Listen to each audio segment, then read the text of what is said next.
오늘 하나님께서 우리에게 주시는 말씀은 요한복음 11장 38절부터 46절까지 말씀입니다.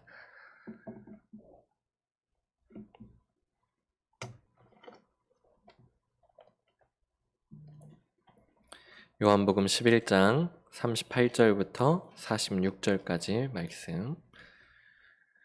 우리 교독하실 때 38절 제가 먼저 읽겠습니다. 이에 예수께서 다시 속으로 비통히 여기시며 무덤에 가시니 무덤이 굴이라 돌로 막았거늘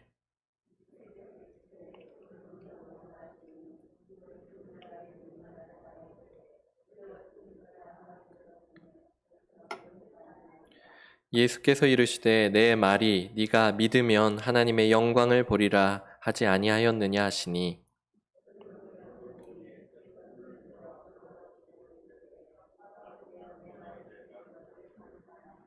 항상 내 말을 들으시는 줄을 내가 알았나이다. 그러나 이 말씀하옵는 것은 둘러선 무리를 위함이니 곧 아버지께서 나를 보내신 것을 그들로 믿게 하려 함이니이다.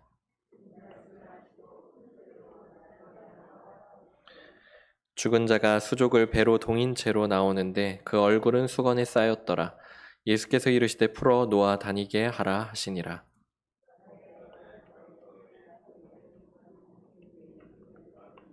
46절 같이 읽겠습니다. 그 중에 어떤 자는 바리새인들에게 가서 예수께서 하신 일을 알리니라. 아멘. 드려진 헌금 위해서 먼저 기도하겠습니다.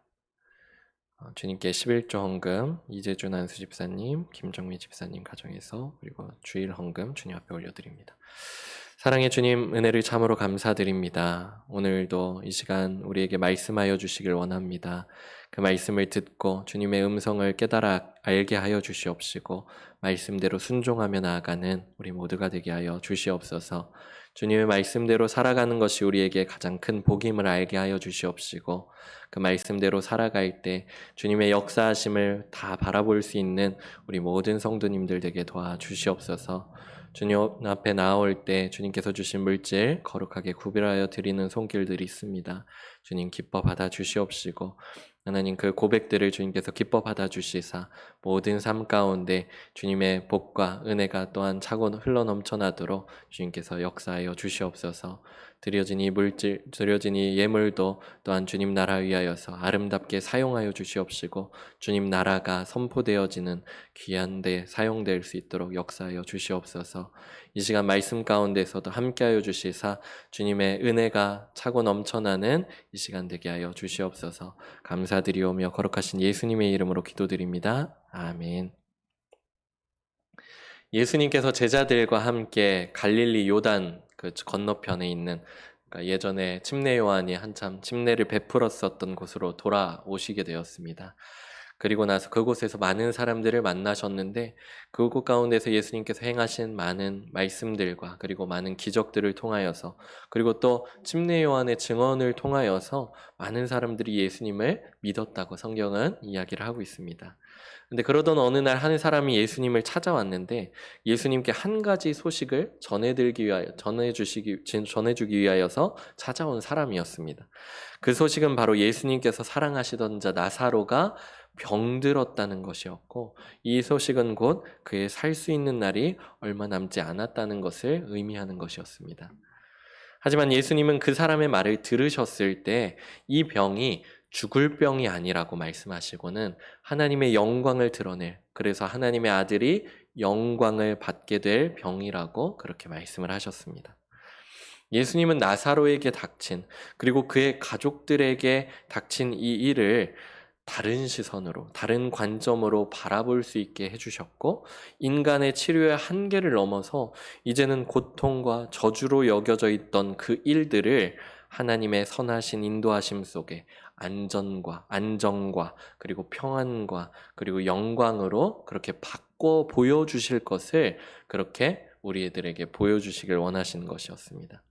하나님은 성경의 많은 사건들을 통해서 우리들에게 꾸준히 그리고 지속해서 반복되게 보여주시면서 우리들도 같은 상황에서 그렇게 주님을 바라보며 살아가는 것이 그것이 우리에게 복된 일이고 그리고 그것을 통하여서 우리가 하나님의 영광을 바라볼 수도 있음을 우리에게 가르쳐 주시고 있습니다. 아브라함이 애굽으로 내려갔을 때 바로가 그의 아내 사레를 보고 자신을 죽이고는 너무나도 이뻐서 죽이고는 자신을 죽이고 사레는 그의 아내로 차지할 것만 같은 그것을 그런 공포에 휩싸이게 되죠. 그래서 사레에게 그대는 나의 누이라고 하라고 그렇게 시키게 되었습니다. 하지만 하나님께서는 그 사건을 통해서 하나님께서 그 부부를 어떻게 불러내셨는지 그리고 그렇게 불러내셨다는 것은 그 부부를 어떻게 보호하시고 선하게 인도하실 것인지에 대해서 그 사건을 통해서 바라볼 수 있게 해주시고 또 그래서 한 나라의 왕으로부터 그들을 보호하시고 도리어 바로와 그 집에는 큰 재앙을 내리시기까지 하시면서 그들을 지키심을 그들이 바라볼 수 있게 해주셨습니다. 그 말씀을 통해서 우리에게도 우리가 삶을 살아갈 때 우리가 여러 가지 잔꾀로서 그렇게 살아가는 것이 아니라 하나님을 의지하고 나아갈 때 하나님께서 우리를 보호하시고 또 하나님께서 역사하시는 것을 바라봄으로 말미암아서 하나님의 영광이 우리 삶 가운데 드러날 수 있게 되겠구나 하는 것을 알게 되었습니다. 또 그 아들 이삭이 살아갈 때는 어땠습니까? 그랄 광야에서 살아갈 때 아버지 아브라함이 이미 다 파놨었던 우물들이었는데 그것을 다시 파고서 지내려고 할 때 그곳 가운데 목자들이 서로 다투고 그것을 빼앗으려고 하는 그런 사건들을 만나게 되죠. 그런 그 다툼을 이삭은 피해 다녔다고 했습니다. 피해 다니면서 마지막 우물을 파게 되었을 때 비로소 그들과 다투지 않게 되는 그 장소를 찾게 되었는데 그곳이 바로 하나님이 이삭을 위하여서 예비하여 주신 넓은 땅, 르호봇 그 땅을 그 가운데 하나님께서 인도하여 주셨다는 것을 우리에게 볼 수 있게 해주셨습니다. 우리가 이 세상 가운데서 살아갈 때 치열하게 사람들과 싸우고 경쟁하고 그것으로 인하여서 밟고 올라가서 경쟁해서 올라가는 것이 하나님의 원리가 아니라 하나님을 의지하고 그것 가운데 싸움을 회피하고 다툼을 피하고 하면서 하나님의 그런 인도하심을 바라보면서 나아갈 때 하나님께서 가장 좋은 것들을 허락해 주시고 그것을 통하여서 하나님의 영광이 드러나게 되는 것을 우리에게 가르쳐 주셨습니다. 야곱의 삶에서도 삼촌 라반의 집에서 속임을 많이 당하였지만 결국에는 큰 가족들을 이루게 되고 그리고 그 가족에 맞는 무리들을 이루게 되고 재산을 얻게 되고 하면서 그렇게 하나님을 의지하며 나아가는 그 길을 우리에게 밝게 보여주셨고 또 요셉도 역시 마찬가지로 형들의 질투로 인하여서 그가 애굽의 노예로서 팔려가긴 했지만 결국에는 애굽의 총리가 되어져서 이스라엘을 큰 흉년으로부터 구해주신 것을 우리에게 보여주셨습니다.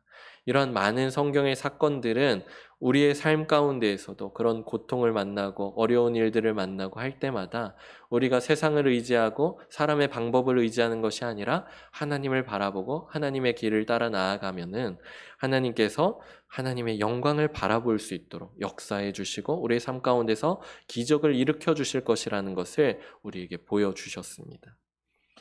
우리들도 그렇게 주님의 선하심을 통하여서 하나님의 영광을 바라볼 수 있기를 축복합니다. 오늘 본문은 그러면 똑같은 상황을 우리 모든 사람들이 다 같은 상황을 맞이하게 되고 그것들을 바라보게 될 때 그 똑같은 상황을 어떻게 다르게 바라볼 수 있으며 또 그렇게 다르게 바라봄을 통해서 하나님의 영광을 바라볼 수 있게 될지에 대해서 우리에게 가르쳐 주고 있는 것을 볼 수가 있습니다. 그래서 이 말씀을 우리가 함께 봄을 통하여서 우리의 삶에 항상 함께 하시는 하나님, 그 하나님의 영광을 우리의 삶을 통해서도 바라보고 또 그것을 기쁨으로 누릴 수 있는 우리 모든 성도님들의 삶이 되시기를 축복합니다. 아멘. 예수님께서 위대한 치료자로서 그렇게 많은 사람들을 고쳐주시고 또 귀신을 쫓아내 주시기도 하고 그러한 삶을 사셨어요.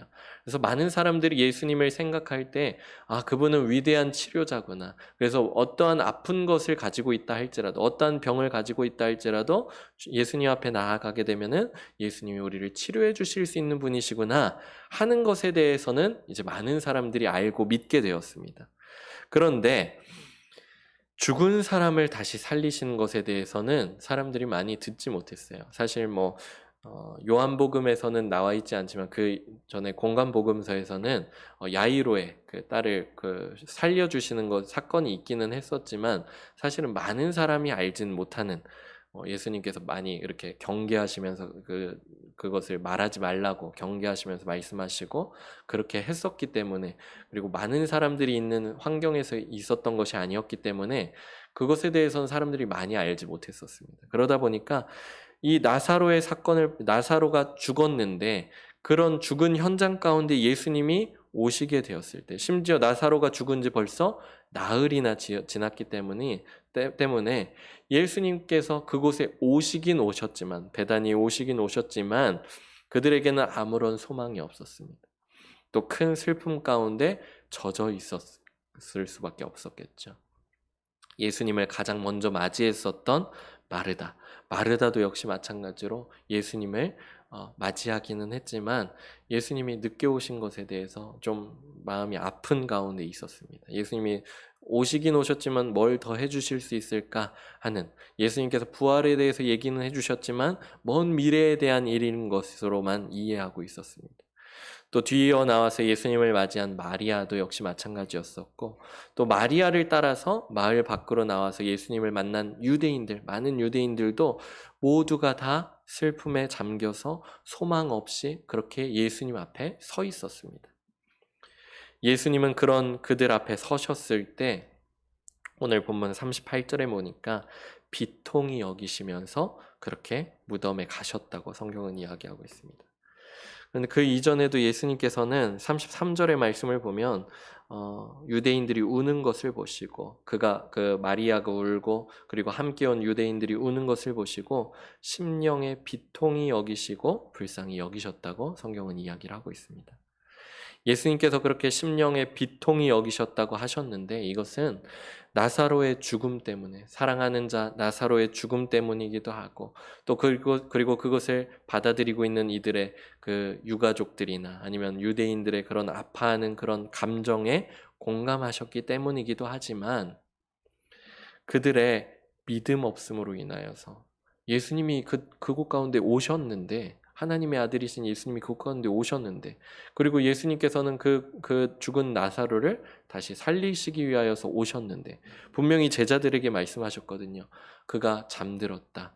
그러니까 제자들이 잘못 이해하고는 그러면 알아서 깨어나겠네요. 이러니까 그가 죽었다. 그러나 내가 깨우러 가노라 하면서 분명히 깨우러 간다고 말씀을 하신 것처럼 예수님께서는 다시 살려주시기 위해서 그 현장 가운데 오셨는데, 마르다와 그리고 또 마리아와 그리고 많은 유대인들이 예수님을 만났을 때 아무런 소망이 없는 거예요. 아무런 믿음이 없고 예수님이 다시 살려주실 것에 대한 그런 마음이 없이 그냥 슬픔에 잠겨서 그렇게 있었단 말이죠.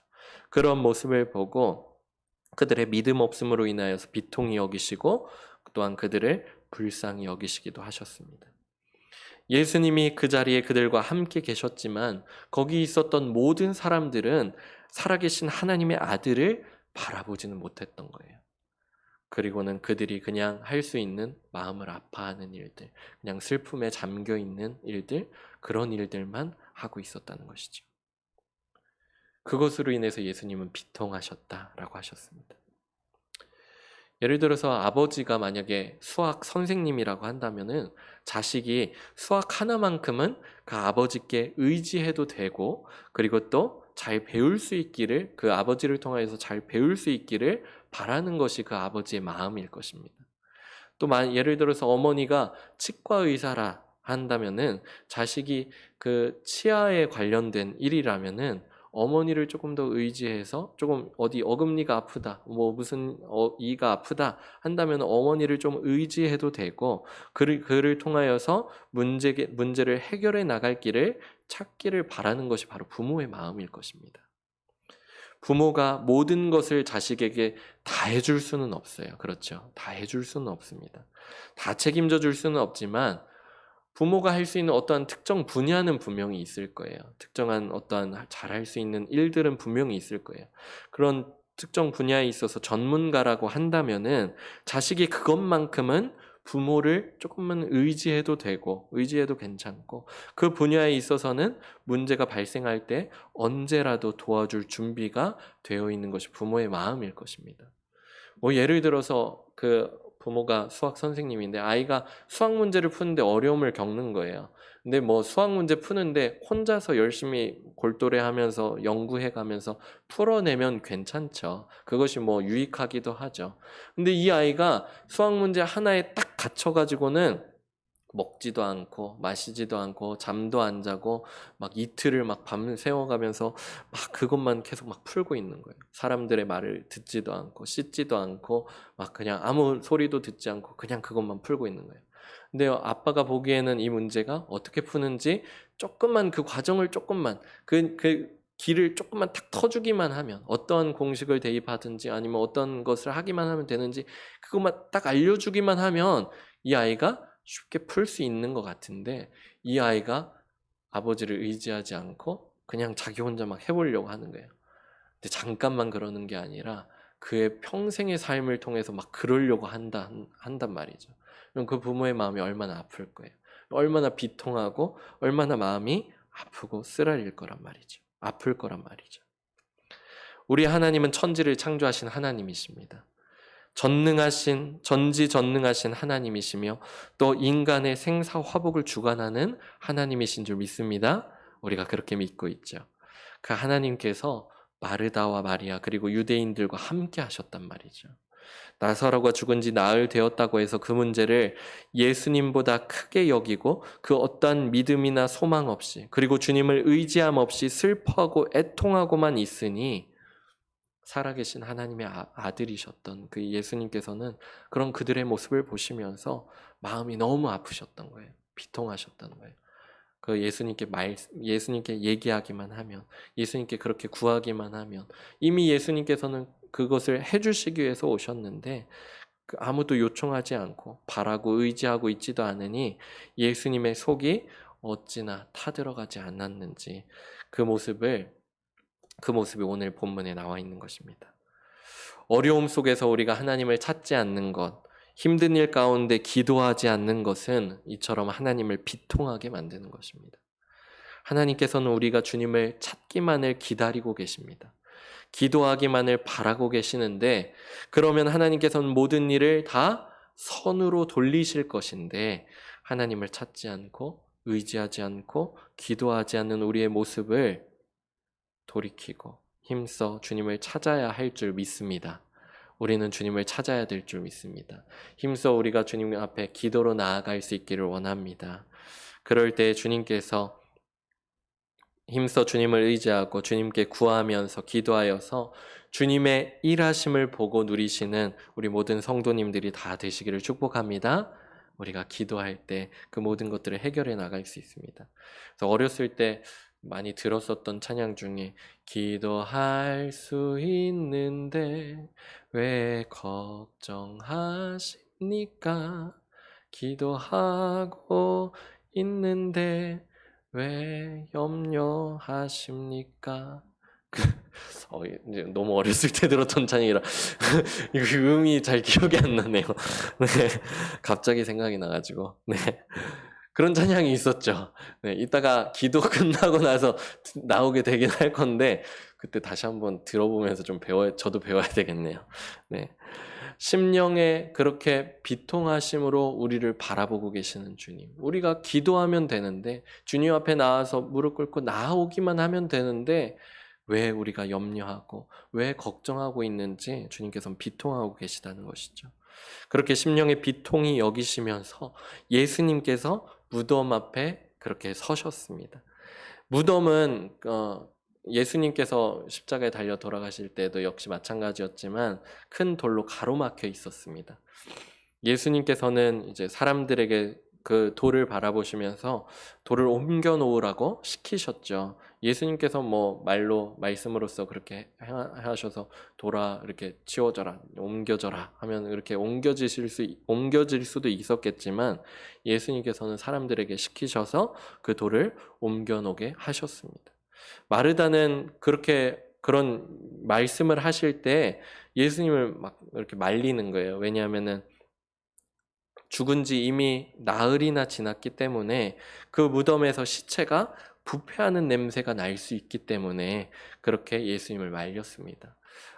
이스라엘의 장례는 그랬었죠. 시체가 부패하는 것들이 너무나도 이렇게 빨리 이루어지기 때문에 우리나라는 뭐 3일장을 지내고 뭐 이렇게 하든지 그렇게 하는데 이스라엘에서는 죽은 다음에 바로 무덤에 이렇게 집어 넣었었거든요. 왜냐하면 시체가 부패하는 것이 속도가 너무 빠르니까 그렇게 했었기 때문에.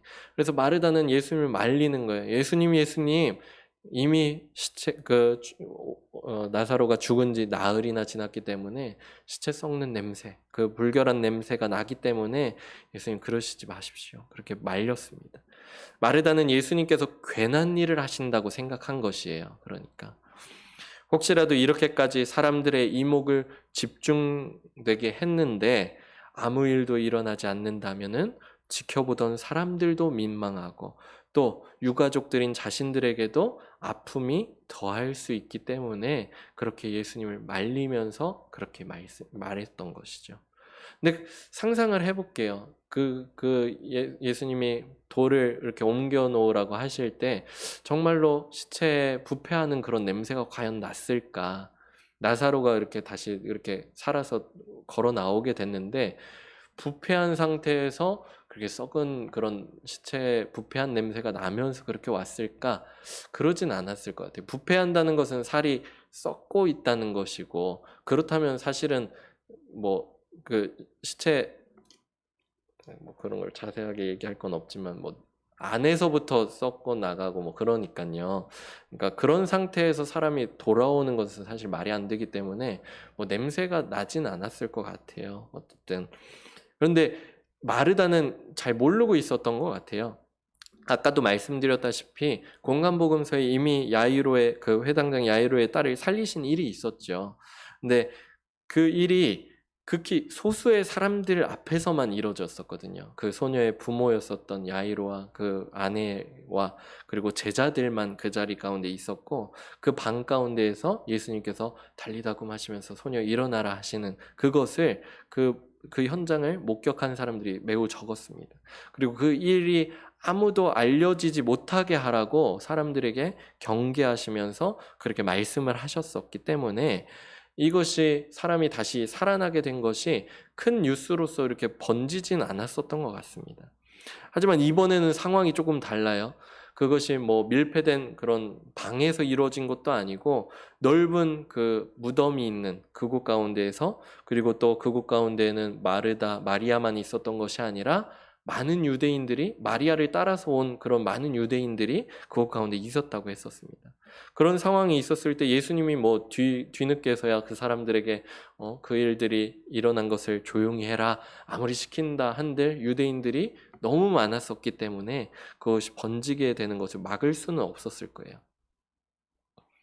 그런 상태였지만 이번에 예수님은 무덤의 돌을 직접 옮기게끔 사람들을 시키기도 하시면서 사람들을 그 현장 가운데 동원시킨 거예요. 그 현장 가운데 참여하게끔 시키신 거예요. 예전에는 예수님께서 그냥 그 사람들, 야이로의 딸의 그 부모들과 제자들이 옆에 가만히 앉게만 하시고 그 딸에게 이렇게 말씀만 하셔서 이렇게 일어나게 해주셨는데 이번에는 사람들을 불러 모으셨고 불러 모으신 건 아니지만 그 각곳 가운데 사람들이 많이 있었고 그리고 또 사람들을 통해서 돌을 옮기게끔 하시면서 그 현장을 조금 더 생생하게 그것에 참여하게끔 하시면서 그곳 가운데 있었다는 것이죠. 그 기적의 사건의 현장을 사람들로 온전히 경험하게끔 하셨습니다. 왜 그러셨냐?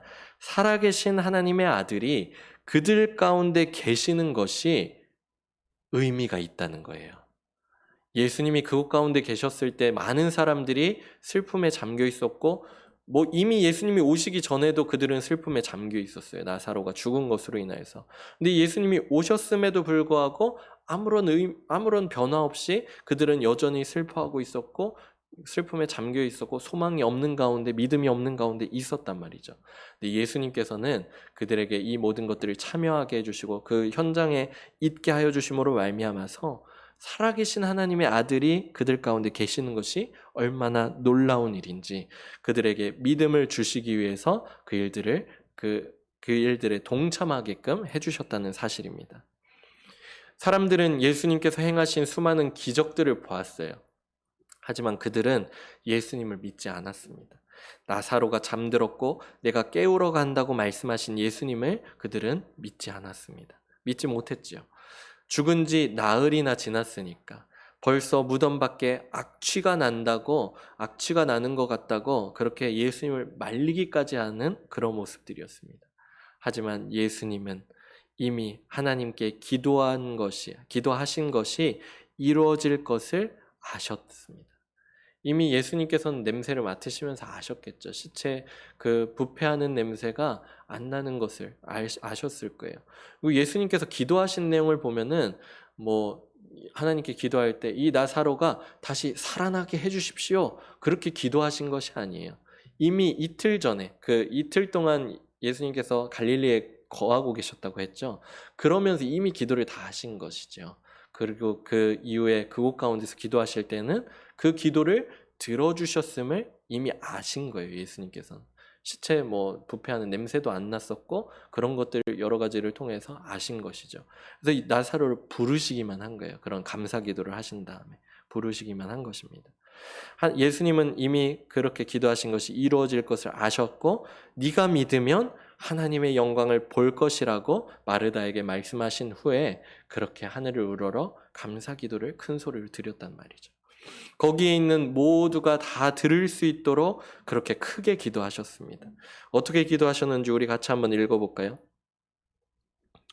우리 41절 그리고 42절 말씀 우리 같이 한번 읽어보겠습니다. 시작.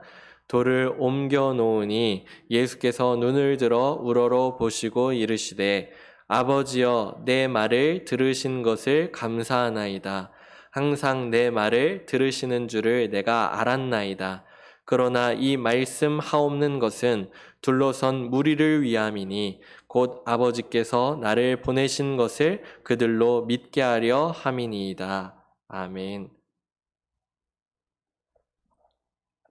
그렇게 예수님께서는 그 기도를 듣는 자들을 위하여서 그 기도를 듣는 자들에게 믿음을 주시기 위하여서 그렇게 큰 소리로 감사의 기도를 드렸고 그렇게 기도를 마치신 예수님께서 죽은 나사로가 묻힌 무덤을 향해서 정말로 자고 있는 친구를 부르듯이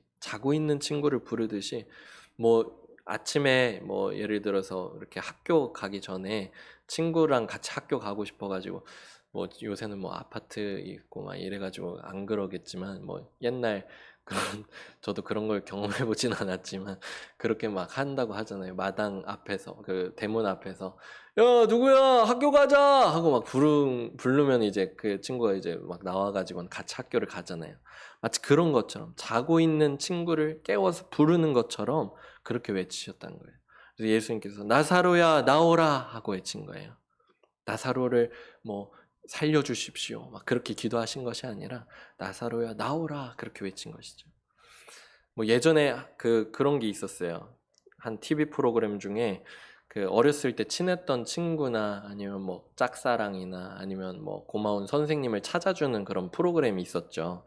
그런 프로그램 보면 과거 회상 장면도 나오고 고마운 그런 선생님을 찾는 과정들을 보여주기도 하고 그러다가 이제 맨 마지막에는 스튜디오에서 그 친구가 이제 나왔는지 그 사람이 나왔는지 안 나왔는지를 이제 확인하기 위해서 그 찾았던 사람의 이름을 부르는 장면이 나오죠. 부르는 장면이 나오는데 그 사람들이 거의 이게 대사처럼 대본처럼 정해진 것인지 처음에는 다 우물쭈물하면서 약간 좀 작은 목소리로 부르더라고요. 왜 그렇겠어요? 이 사람이 나올 수도 있고 안 나올 수도 있거든요. 왜냐면 그 사람들이 출연 의사에 따라서 정말로 나오기도 하고 안 나오는 경우들도 있었기 때문에 이 사람들이 확신이 없는 거예요. 그러니까 우물쭈물거리면서 작게 부르는 경우가 있었죠. 그러면 이제 진행자가 꼭 큰 소리로 이렇게 외쳐보라고 꼭 했었던 것 같아요. 그들이 그렇게 했던 것은 확신이 없었기 때문이에요. 그런데 예수님께서는 어떠셨어요? 예수님께서는 확신에 가득 찬 목소리로 예수님께서 이미 아셨죠. 그런 가운데 큰 목소리로 부르셨던 거예요. 그래서 우리 같이 한번 저를 따라서 이 말씀 그대로 같이 한번 외쳐볼까요? 나사로야 나오라. 네, 조금 더 큰 목소리로 나사로야, 나오라! 그렇게 큰 목소리로 그렇게 예수님께서 나사로를 부르셨을 때 그 예수님의 외침에 정말로 나사로가 수족을 배로 감싼 채로 나온 줄 믿습니다. 아멘. 얼굴도 수건에 쌓여서 잘 보이지 않았지만 그것은 분명 나사로가 맞았습니다. 예수님은 거기 있는 사람들을 시켜서 이제는 그 걸쳐 있는 것을 풀어다가 나사로임을 서로 확인시키기 위해서 그렇게 시키셨습니다.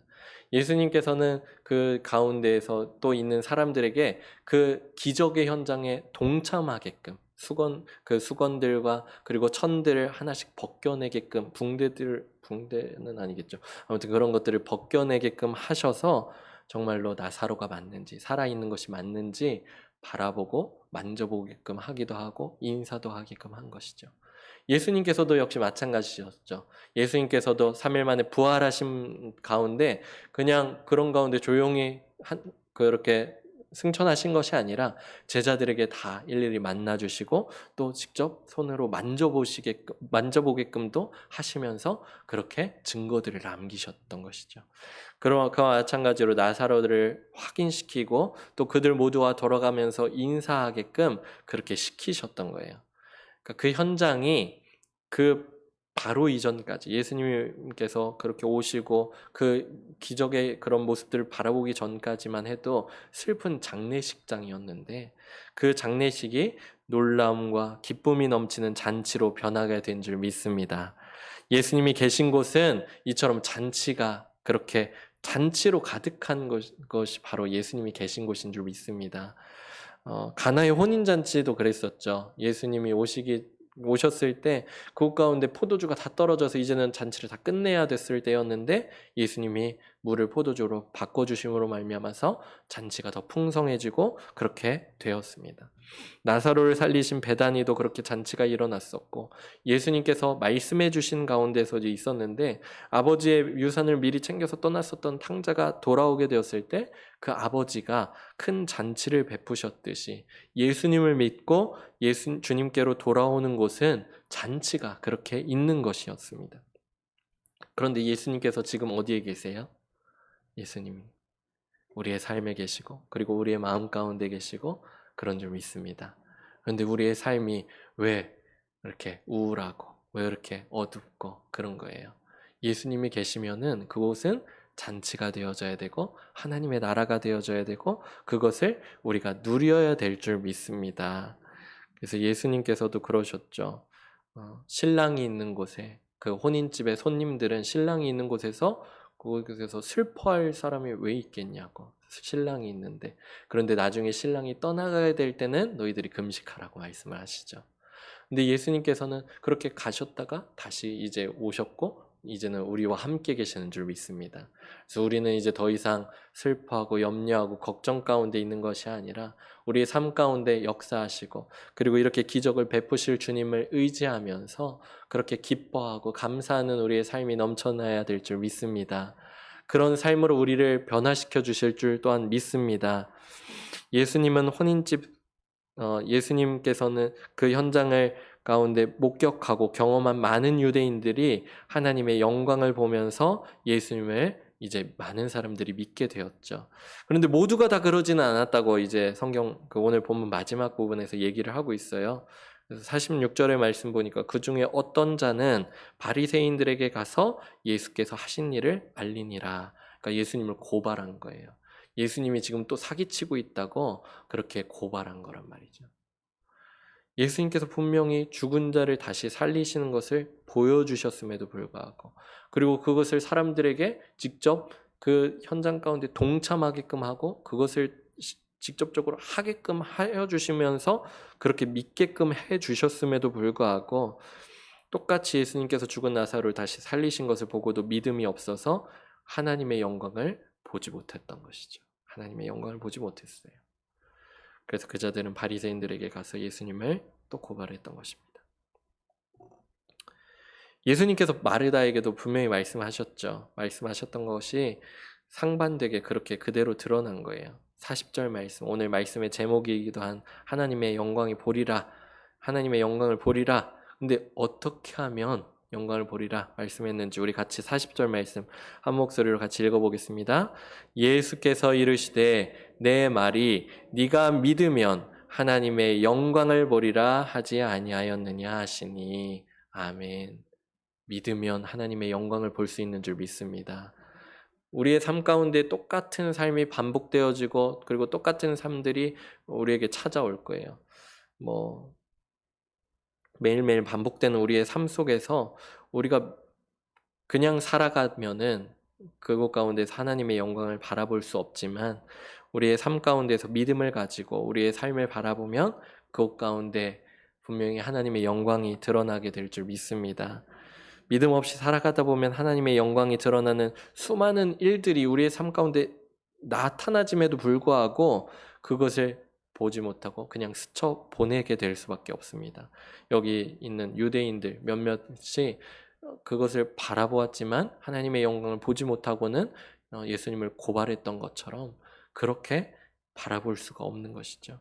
그렇게 살아가다 보면 아무런 기쁨도 없고 아무런 감사도 없이 그렇게 살아갈 수밖에 없을 것입니다.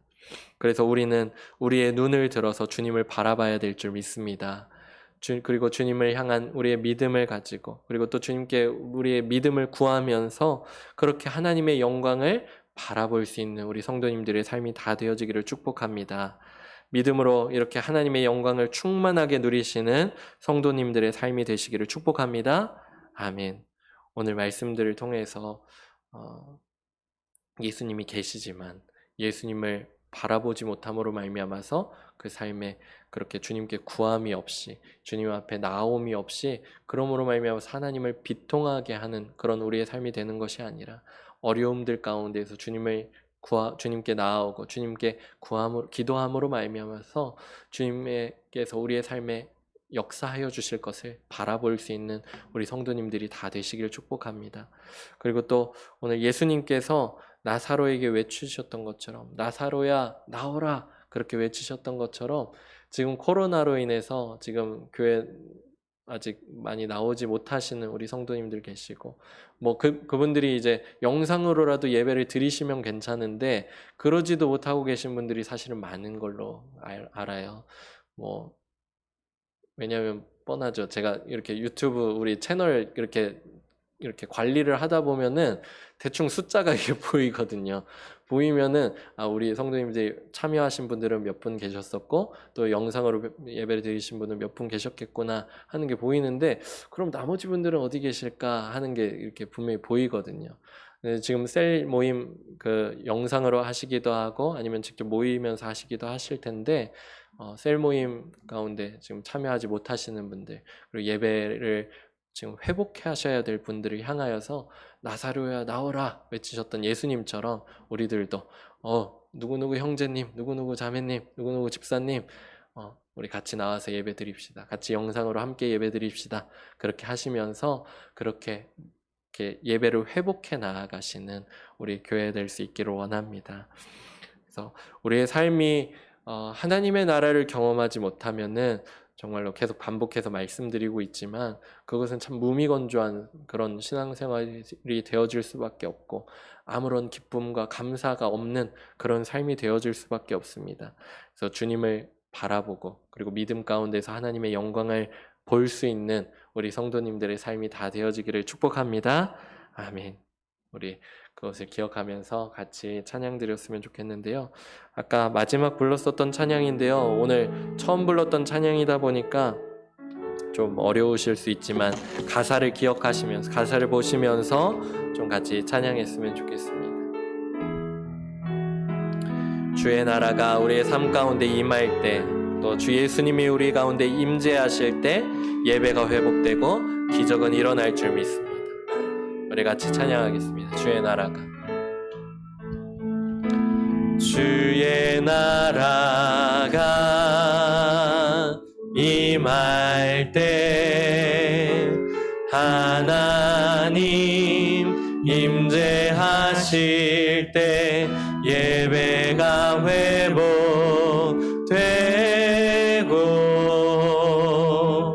기적은 일어나네.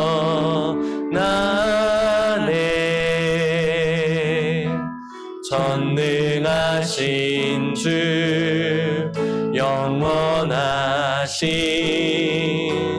능력의 통치자 자유가 선포되어 주 백성도라. 우리 다시 한번 믿음으로 고백합시다. 주의 나라가 임할 때, 주의 나라가 임할 때 하나님 임재하실 때 예배가 회복되고 기적을 일어나네. 전능하신 주, 전능하신 또 영원하신 능력의 통치자 자유가 선포되어 주 백성도라. 네, 하나님 나라, 하나님 나라 임하소서. 영광과 존귀 능력과 위엄 놀라운 사랑의 기적의 하나님 지금 이곳에 오소서. 하나님 나라, 하나님 나라 임하소서. 영광과 존귀 능력과 위엄 놀라운 사랑의 기적의 하나님 지금 이곳에 우리 마지막으로 하나님 나라, 하나님 나라 임하소서. 영광과 존귀 능력과 위엄 놀라운 사랑의 기적의 하나님 지금 이곳에 오소서. 이 시간 우리 함께 같이 기도하길 원합니다. 기도하실 때 주님, 그 놀라운 주님, 주님의 나라가, 하나님의 나라가 우리의 삶 가운데 임하였는데 하나님, 우리가 그것을 바라보지 못하고 하나님의 영광을 바라보지 못하는 가운데 우리가 기쁨도 없이 감사함도 없이 그것을 누림도 없이 살아가고 있는 우리를 불쌍히 여겨 주시옵소서. 하나님, 우리가 주님께 구하지 못함으로 말미암아서 하나님을 비통하게 해드리는 것이 아니라 하나님께 구하고 하나님을 찾고 나아감으로 말미암아서 하나님께 기도하고 그것을 얻음으로 말미암아서 함께 그것을 누리고 하나님 함께 기쁨을 누리고 또한 함께 감사를 주님 앞에 올려드릴 수 있는 우리의 삶이 될 수 있도록 인도하여 달라고, 또 주님의 영광을 우리가 믿음으로 말미암아 바라볼 수 있게 하여 달라고, 우리의 삶 가운데 그 기적이 일어나게 하여 달라고 우리가 간절한 마음으로 같이 기도하며 나가겠습니다. 같이 기도하겠습니다. 사랑해 주님 아버지, 은혜를 참으로 감사드립니다. 주여 아버지, 우리를 주님의 백성 삼아주시고 하나님의 아버지 자녀 삼아주신 주님 감사드립니다. 하나님, 그러나 우리가 아버지 주님을 믿지 못함으로 말미암아서 아버지 우리의 삶이 반복되어지는 가운데 아버지 기쁨을 누리지 못하고 감사를 주님 앞에 드리지 못하는, 하나님의 나라를 누리지 못하는 우리의 삶을 바라보게 됩니다. 주여 아버지, 우리의 모습들을 통하여서 주님 비통해 하시는 것들을 이 시간 말씀을 통해서 바라보았사오니 주여 아버지, 우리가 주님을 구하고 주님께 기도하며 나아갈 수 있는 우리의 모습들 되게 하여 주시옵소서. 주님께서는 이미 우리에게 주시길 원하시며 주시고자 준비하고 계시는데 우리가 구하지 않고 우리가 아버지 주님께 기도하지 못함으로 말미암아서 여전히 슬픔 가운데 잠겨있고 여전히 외로움 가운데 있고 여전히 아버지 비통한 우리의 슬픔 가운데 잠겨있는 우리의 삶을 바라보게 됩니다. 주여, 우리의 그런 모습들을 불쌍히 여겨주시사 우리에게 믿음을 허락하여 주시고 우리에게 주의 믿음을 부어주셔서 하나님의 나라를 온전히 누리고 경험할 수 있는 우리의 삶이 되게 하여 주시옵소서. 아버지, 우리의 긴 신앙생활이 몸이 건조하고 아버지 하나님 그렇게 흑백으로 메말라 있는 그런 모습이 아니라 하나님의 역사가 드러나는 귀한 삶이 되게 하여 주시고 주님께서 주시는 기쁨과 감사가 흘러 넘쳐나는 귀한 우리의 삶이 될 수 있도록 주님 붙들어 주시고 인도하여 주시옵소서. 주여 하나님의 나라를 우리에게 하나님 가운데 우리 임하게 하여 주셨는데 그것을 우리가 바라볼 수 있게 하여 주시옵소서. 주님을 바라볼 수 있게 하여 주시옵소서. 역사하시는 주님을 바라볼 수 있게 하여 주시옵소서. 주님께서는 나사로를 살리실 때 사람들에게 그 모든 것들을 시키심으로 말미암아서 그 현장 가운데 동참하게 하여 주셨는데 하나님 우리가 불순종하고 우리가 함께 동참하지 못함으로 말미암아서 누리지 못하는 것을 아버지 바라봅니다. 주여 아버지 우리가 함께 그 현장 가운데 사역의 현장 가운데 동참할 수 있게도 도와주시옵시고 예배 자리 가운데 함께 동참함으로 말미암아서 하나님 그 가운데서 주님의 역사를 바라보고 우리의 삶 가운데서 주님의 역사하심을 바라봄으로 말미암아 우리의 삶 가운데 주님의 영광이 드러나고 그 영광을 우리가 선포하며 나아갈 수 있는 우리의 모습들이 될 수 있도록 주여 도와주시고 인도하여 주시옵소서. 주여 아버지 하나님 감사합니다. 주여 아버지 하나님 역사하여 주시고 인도하여 주시옵소서.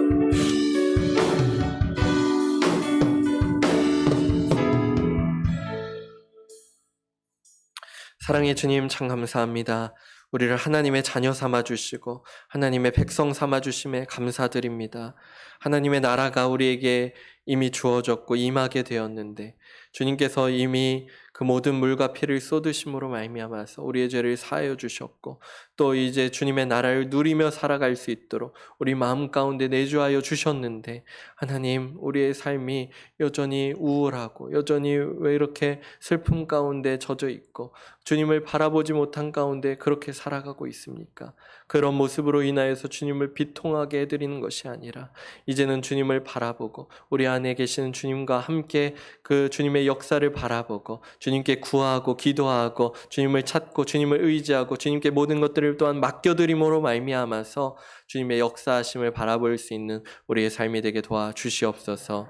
주님 앞에 힘써 나아갈 수 있는 주님께 기도로 힘써 또한 나아갈 수 있는 우리의 삶이 되게 하여 주시옵소서. 주님께서 이미 모든 것들을 우리에게 예비하여 주시고 계시고 그것들을 주시겠다 약속하셨는데 우리가 기도하지 못하고 나아가지 못함으로 말미암아서 받지 못하는 자들 없게 하여 주시사 하나님 주님의 앞에 힘써 나와서 우리가 주님을 찾고 또 주님 앞에 나올 수 있는 우리 모습들이 되게 도와주시옵소서. 그러므로 통하여서 주님의 기적만 바라보는 것이 아니라 하나님의 영광을 바라보고 또 그 하나님의 영광을 선포하며 나아갈 수 있는 우리의 귀하고 복된 우리 성도님들의 모든 삶이 되게 도와주시옵소서. 감사드리오며 거룩하신 예수님의 이름으로 기도드립니다. 아멘.